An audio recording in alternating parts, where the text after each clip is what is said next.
¿Qué tal? ¿Cómo está?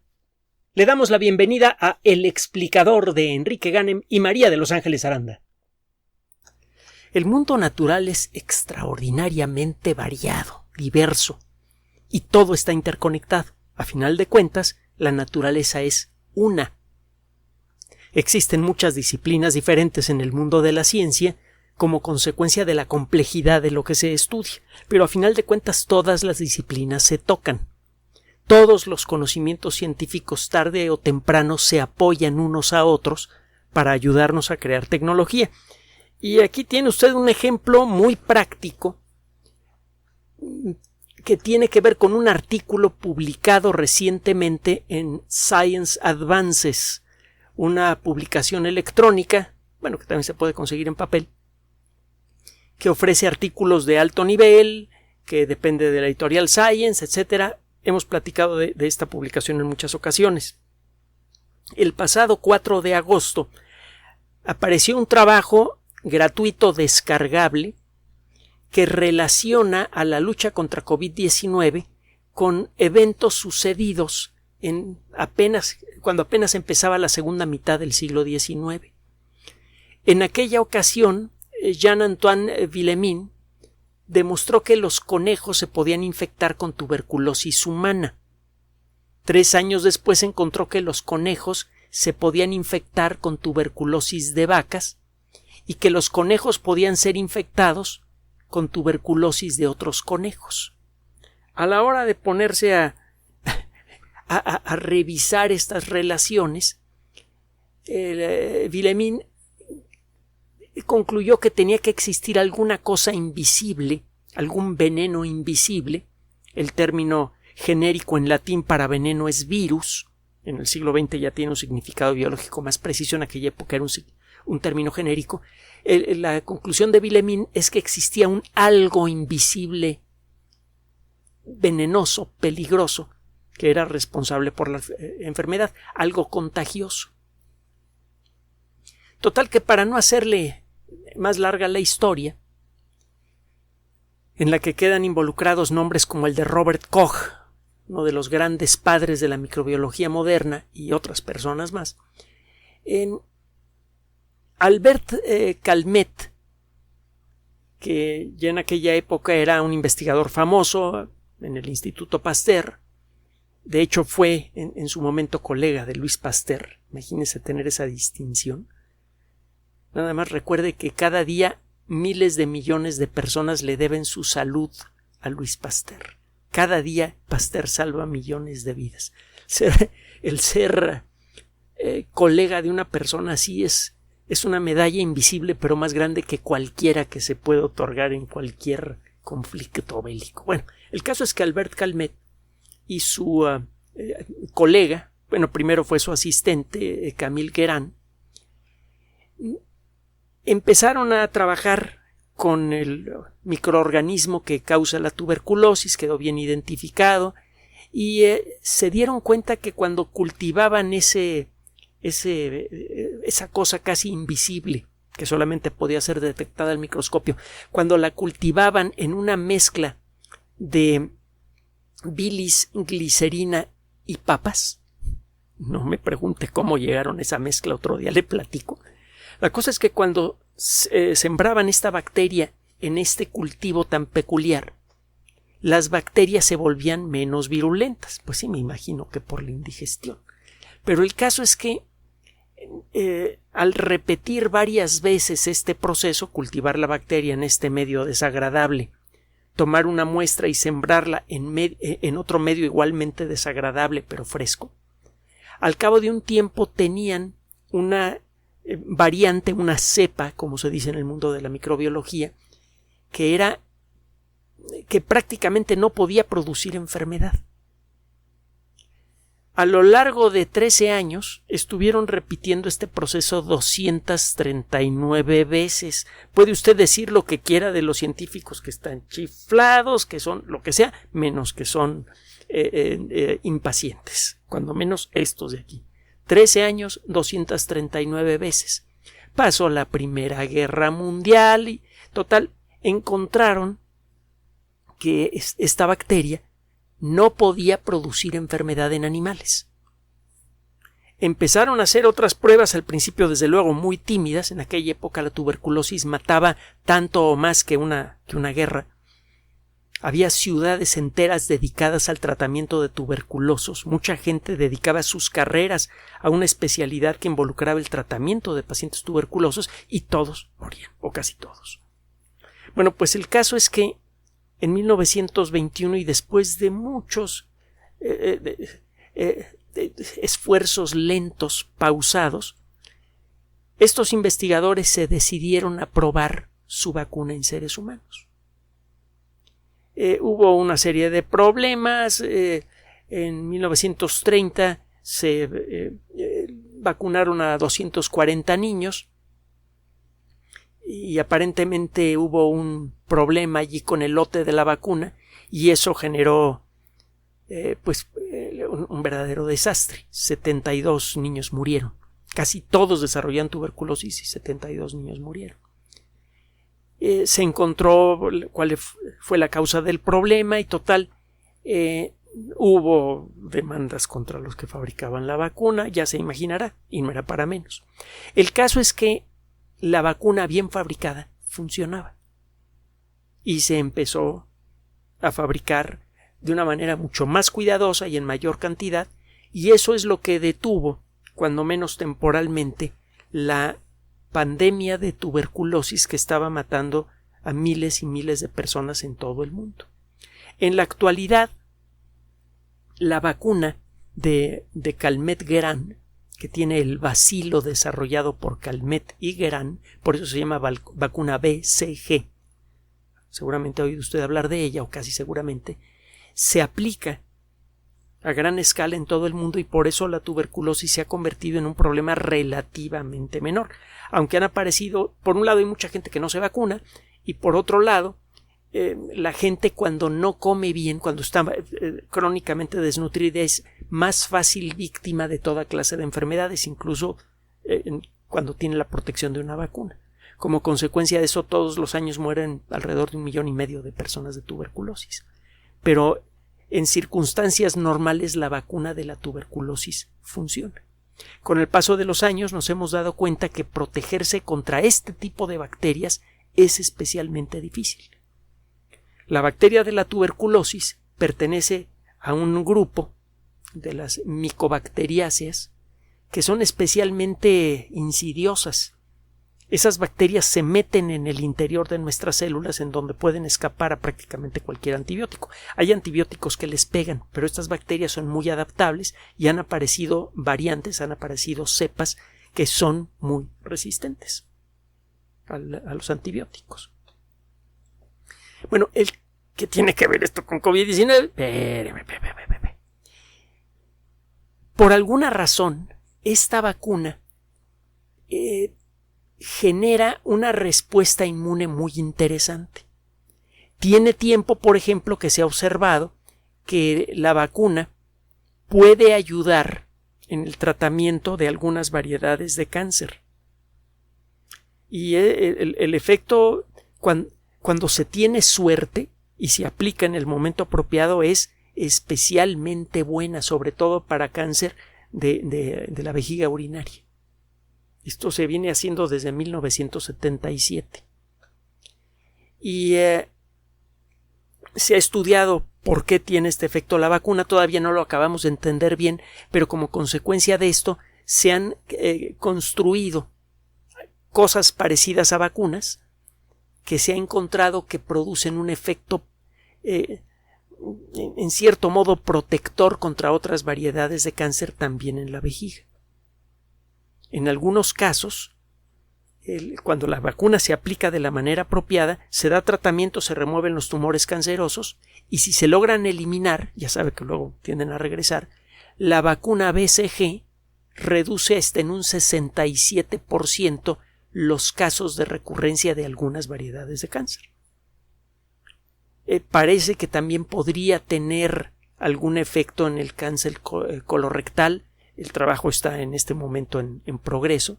Todavía no sabemos exactamente si va a ser un buen coadyuvante en la lucha contra el cáncer colorectal o no. Pero el caso es que esta vacuna dispara un proceso autoinmune muy fuerte.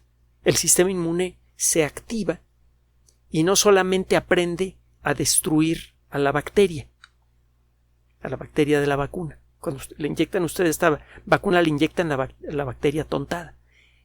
El sistema inmune queda, ¿cómo decirle?, acelerado y reconoce con más facilidad a otras amenazas. Bueno, pues este grupo de investigación, repito, el artículo aparece en Science Advances, lo encuentra usted en el volumen 7, revista 32 del 4 de agosto de 2021. Está en internet, descargable como archivo PDF, o lo puede ver en forma completa si no lo quiere descargar en la página de Science Advances. Bueno, la cosa es que estos investigadores parten de una observación. Cuando se pone la vacuna de Calmette-Guerin, la cantidad de sustancias relacionadas con el funcionamiento del sistema inmune que aparecen en la sangre cambia. Acuérdese que el sistema inmune está construido por células, la mayor parte de ellas son los glóbulos blancos, es un término genérico para referirse a varios grupos diferentes de ellas, que se ven más o menos igual al microscopio.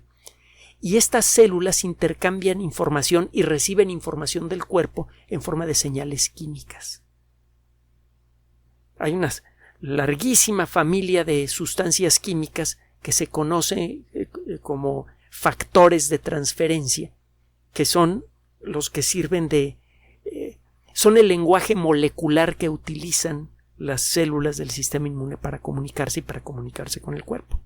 Dentro de este gran grupo de sustancias, los factores de transferencia, hay varios subgrupos y cada uno de esos subgrupos puede ser muy grande también. Están las citoquinas, las quimioquinas, los interferones, hay un montón de sustancias diferentes. Bueno, resulta que cuando usted inyecta la vacuna en una persona que nunca ha sido vacunada por BCG y le toma muestras de sangre, encuentra usted una alteración en el tipo de factores de transferencia que encuentra usted en la sangre. En particular, encuentra usted que se reduce de manera importante en la sangre el nivel de las citoquinas tipo 1, tipo 2 y tipo 17, y también los interferones tipo 1 y otras sustancias más. La lista de sustancias relacionadas con la actividad del sistema inmune que se reducen en concentración en la sangre es bastante larga cuando usted aplica esta vacuna. Usted dirá, ¿qué no es eso malo? Es decir, yo inyecto la vacuna y la señalización en el sistema inmune disminuye, y la respuesta es no. Al igual que en la comunicación con seres humanos, el gritar no sirve de mucho, a veces empeora las cosas. Si usted baja el nivel de la conversación y trata de ser civilizado, está usted invitando a que la otra parte quiera ser civilizada también. Que quiera aceptar la invitación o no, ese es otro rollo. Pero cuando menos está usted poniendo eso de su parte. Y en cierto modo eso es lo que pasa cuando usted baja el exceso de ciertos tipos de factores de transferencia en la sangre. Recuerde lo que hemos comentado en varias ocasiones con respecto a la sospecha que tienen los médicos con respecto al COVID-19 intermedio y severo. Parece tratarse de un problema autoinmune. Para cuando la enfermedad grave se declara, generalmente el virus ya desapareció del cuerpo o ha disminuido su presencia hasta hacerse casi indetectable. No siempre, pero sí en muchos casos, en casi todos.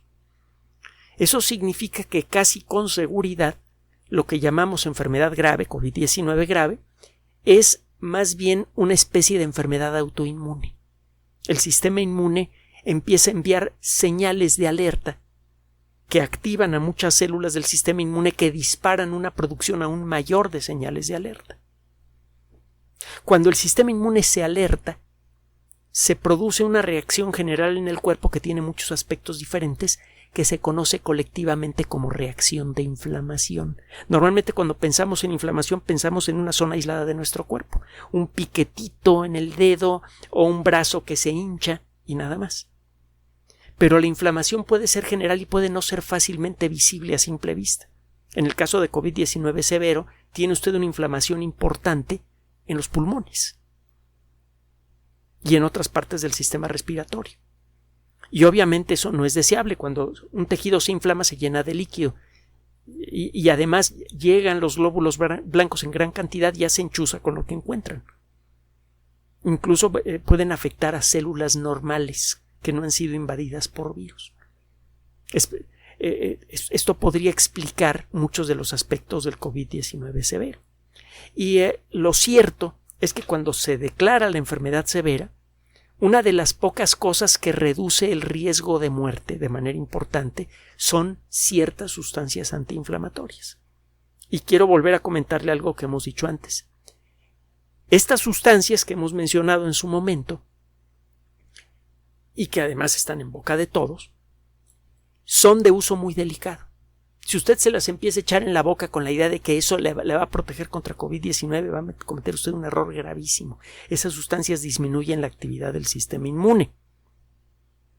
Si usted todavía no se ha enfermado, le conviene que su sistema inmune esté bien y activo, porque lo más probable es que si el virus entra, si logra entrar el virus y establecer una infección, que ésta sea asintomática o leve, que es lo que pasa afortunadamente en la mayoría de los casos. Si el sistema inmune está apagado, el virus puede hacer más daño y eso puede crear las condiciones para disparar un COVID-19 severo. Esta sustancia no es un antiviral, es un antiinflamatorio y solamente lo utilizan los médicos internistas en casos en donde hay claros síntomas de inflamación grave, por ejemplo, de los pulmones. Entonces, bueno, le digo todo esto porque es cada vez más claro que los antiinflamatorios juegan un papel importante en reducir la severidad de COVID-19. Bueno, ¿qué es lo que hicieron estos investigadores? Tomaron muestras de sangre de personas de entre 60 y 80 años de edad antes de vacunarse con la vacuna BCG y un mes después de vacunarse. Y lo que encontraron es una reducción importante de las citoquinas 1, 2 y 17, de los interferones tipo 1 y de otras sustancias más.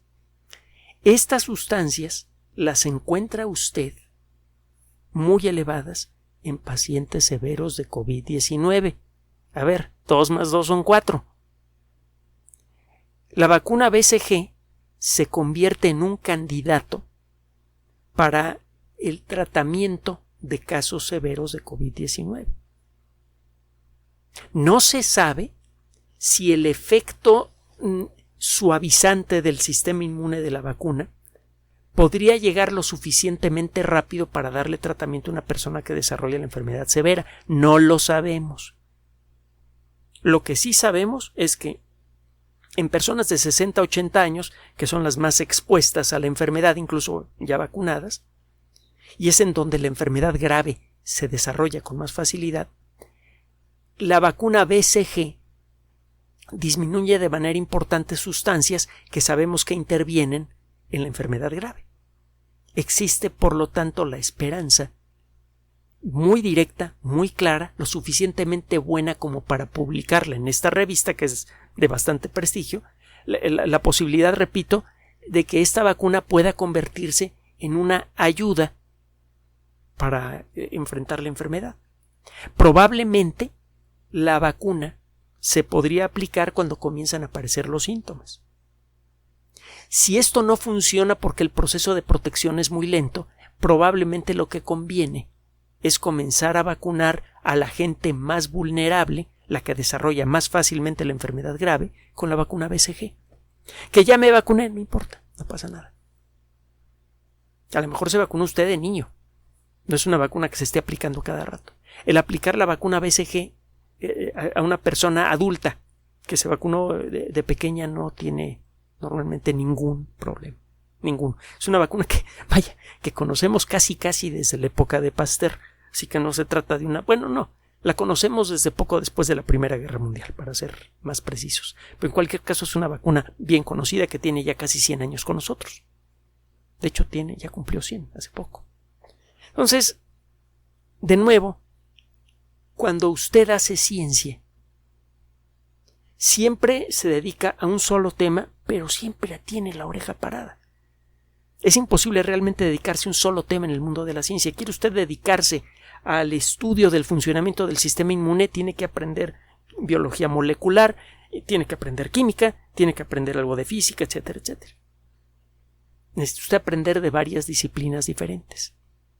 De manera natural, en el mundo de la ciencia se encuentran siempre conexiones entre ramas diferentes del conocimiento.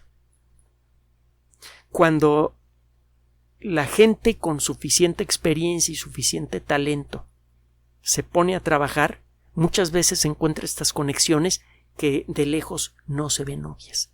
¿A quién se le habría ocurrido pensar que la vacuna contra la tuberculosis podría quizá convertirse en un gran aliado en la lucha contra COVID-19? Obviamente este tema es muy interesante, obviamente lo único que tenemos en este momento es este indicio, y será necesario esperar a que pasen meses, esperemos que no muchos, para que se hagan los experimentos apropiados para ver si se puede utilizar para tratar pacientes que ya enfermaron o se puede utilizar como un preventivo adicional a las vacunas contra COVID-19. En cualquier caso, ya tenemos otra herramienta más que ya conocemos. Es una vacuna que ya sabemos cómo funciona. No tiene sorpresas para la medicina moderna. Por lo tanto, es una herramienta con la que se pueden hacer experimentos con más facilidad. El plantear un experimento a gran escala al que un grupo grande de personas vulnerables se le pone la vacuna BCG y a otro grupo similar no, y se ve si esto reduce de manera importante la aparición de enfermedad grave, debería ser sencillo. Se necesitan permisos, pero es más fácil conseguir un permiso para un elemento terapéutico que conocemos desde hace un siglo que para una sustancia nueva. Así que es muy probable que este descubrimiento en poco tiempo se convierta en pruebas, y si salen bien, y hay motivos para creer que van a salir bien, es muy probable que esta vacuna se convierta en otro valioso aliado en la lucha contra COVID-19. Recuerda lo que hemos dicho, cada día tenemos más herramientas en la mano para luchar contra la pandemia. Entonces, tenga cuidado con lo que escucha. En lo que a la lucha contra COVID-19 se refiere, el veneno entra por los oídos y por los ojos. Tenga cuidado con lo que ve en la pantalla de su celular. Tenga cuidado con lo que escucha por allí. No importa qué tan autorizada pueda parecer la voz que le trae usted una noticia alarmante. Escuche a quien de veras sabe. Escuche a los científicos, escuche a las autoridades de salud y, por favor, mantenga la calma. Gracias por su atención. Además de nuestro sitio electrónico www.alexplicador.net, por sugerencia suya tenemos abierto un espacio en Patreon, El Explicador Enrique Ganem, y en PayPal, elexplicadorpatrocinio@gmail.com, por los que gracias a su apoyo sostenemos este espacio. Puede usted descargar gratuitamente estos audios en formato MP3 en Spotify y en iTunes como El Explicador Sitio Oficial y en SoundCloud como El Explicador, y con formato de video en YouTube en El Explicador Sitio Oficial. Recuerde nuestras redes sociales de siempre, Twitter Enrique-Ganem y en Facebook Enrique Ganem Sitio Oficial, El Explicador y los grupos que usted ya conoce. Finalmente, El Explicador siempre somos María de Los Ángeles Aranda y Enrique Ganem. Gracias.